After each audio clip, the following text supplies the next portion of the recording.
Arshad, Naseem, Tasmina, Shahid, Mohammed Sher, Michelle, Dave.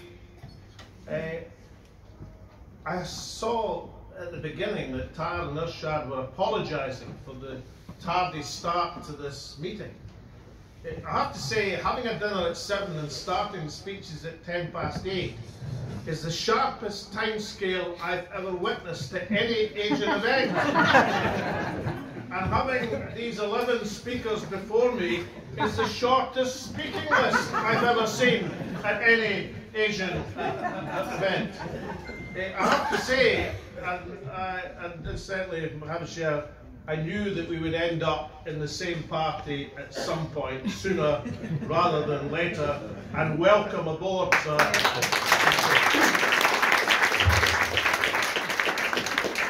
But I've heard more profound common sense from these 11 speakers over these last few minutes than I did in the entire Scottish Parliament debate on the programme for government, which unfortunately I sat through this week because I thought it might have some wisdom that I could use in my conference speech on Sunday.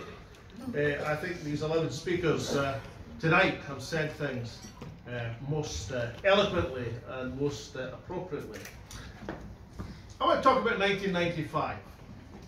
Because as I was coming in this evening, I met some old friends, and I've been sitting with some and I've met others who reminded me that the first time they'd met me was in 1995. Now, that was an important year. It was the year that I decided, and incidentally the Scottish National Party, which I led then, had less members than Alba has now. We had roughly 5,000 members. We were a party of some note. We had 5 members of Parliament, but basically the giant of Scottish politics was the Labour Party. And Scotland didn't seem not only far distant from Scottish independence, we seemed far distant from even having a parliament of our own in Edinburgh. And I embarked on a strategy. I wanted to reach out to the various communities of Scotland. And I decided, along with that remarkable man, one of the great friends of my life, Bashir Ahmed, and also Abdul, that the community I should reach out to first and foremost was the Asian community of Scotland. And we had the first meetings of Scots Asians. We took along to the SNP conference that year, and it blossomed forth. And I reached out to the Asian community because I was convinced that of all the communities and strands in our nation, the Asian community was our most patriotic. I sensed it, I knew it, and of course it turned out to be absolutely correct, because as Tasmina Al-Sheikh reminded us, if the vote in 2014, if the franchise had been restricted to this community, then Scotland would now be an independent nation. Such was the overwhelming. There's also something else. As I built up the SNP and tried to turn it from a small party to a large party, I knew that that would take time, and it wasn't going to happen overnight. But I also knew there was a great importance in reaching out to the various strands and communities and also building up the SNP. Because I knew that every single time the SNP won a by-election or a council by-election or surged in the opinion polls, then the Labour Party would rediscover its enthusiasm for self-government. And the two things were automatic.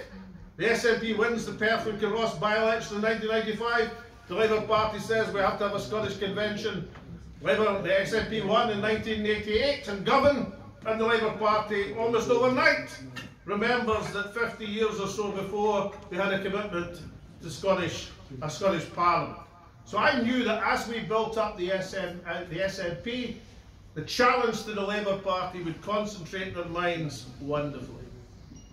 Now, just as it was with the SNP and the Labour Party back in 1995, so is it now with Alba and the SNP. I believe that the message that this conference over this weekend will put forward will show that Alba has the ideas and the imagination to grab the attention of Scotland and to give people confidence in the ability of this nation to do what any other self-respecting nation does, and that is to be an independent country. I know and I believe that. I believe that over time, that Alba, as it communicates that message, will become the dominant force in Scottish politics. But I absolutely know that if Alba next May makes any sort of breakthrough in the council elections, then all of a sudden independence will go from the back burner to the front burner of the Scottish National Party. Instead of the leader of the SNP telling us how difficult things are, she would say what the possibilities can be. Because you don't convince a nation to move to independence by going, oh, Cohen, woe is me. You convince it to go to independence by saying, let's have the self-respect and imagination to make this country better, make it a country we can be proud of. And you don't take a country to independence by settling to be the provincial governor of part of another country. I mean, if Jinnah had wanted to be governor of the Punjab, he probably could have managed that under the Raj. But nobody would have remembered him in history. He'd just be another governor. And I take governor of the Punjab just as any reference that came to mind. So the ability of this nation should not be in doubt. What we have right now is a question about the ability of the National Party, charged with that responsibility to fulfil its historic role. I didn't build the SNP with the help of this community to become the dominant force in Scottish politics, to have it settled down in Westminster. I wanted it to settle up for Scotland.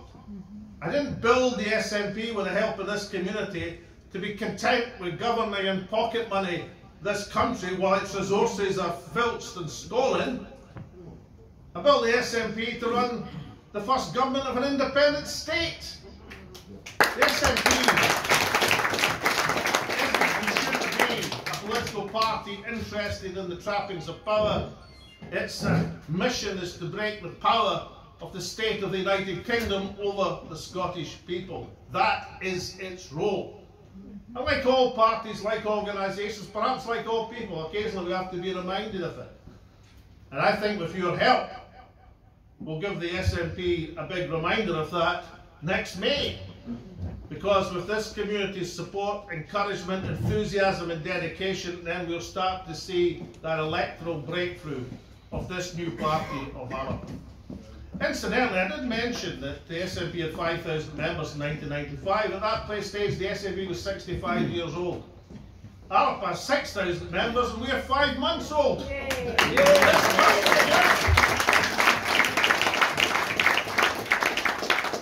Now, you may have noticed, I sent former councillor, former convener and provost of Aberdeenshire, Hamish Vernal, because I'd forgotten something from the card earlier on. And it was something to illustrate this final bit of my speech about Scotland, and about the nation of Scotland, and about this community. See, I like to think about our country as a tartan. And what I have here, and this is exclusive, nobody has seen these apart from me and the person who designed them, and the commissioner, who is Tasmina Ahmed Sheikh, who's commissioned the first Alba tartan.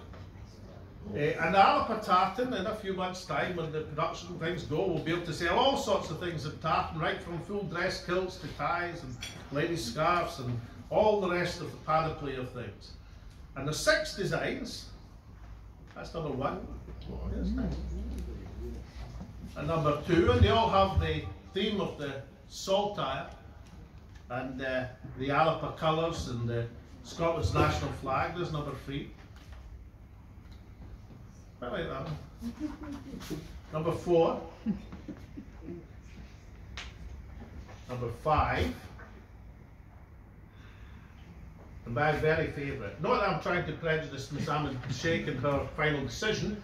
This one here, which I think is a great tartan. See, why I think of Scotland as a tartan. A tartan is a very unusual nature of design. It has huge common factors. It weaves into the design certain threads, and there's usually about 5 or 6 different colours. But every single tartan is unique. And when that, if this is the Alba tartan, is woven into the various goods over the next few months, then it will be a unique tartan. It will be registered as the Alba party tartan, as you like Scotland's party tartan, as it would be in English. And the reason I like to think of it, Scotland is a great tartan, that each of these threads and strands represent the tartan of Scotland, the community of Scotland. And this community is part of that tartan. And without any of these threads, this Alba tartan wouldn't be as beautiful as it's going to be. So the reason I so much endorse the work of Tar, of Irshad, of Abdul in setting up and establishing Scots Asians for Alba, SAFA. I love Scots Asians for Alba. I love the Asian community of Scotland.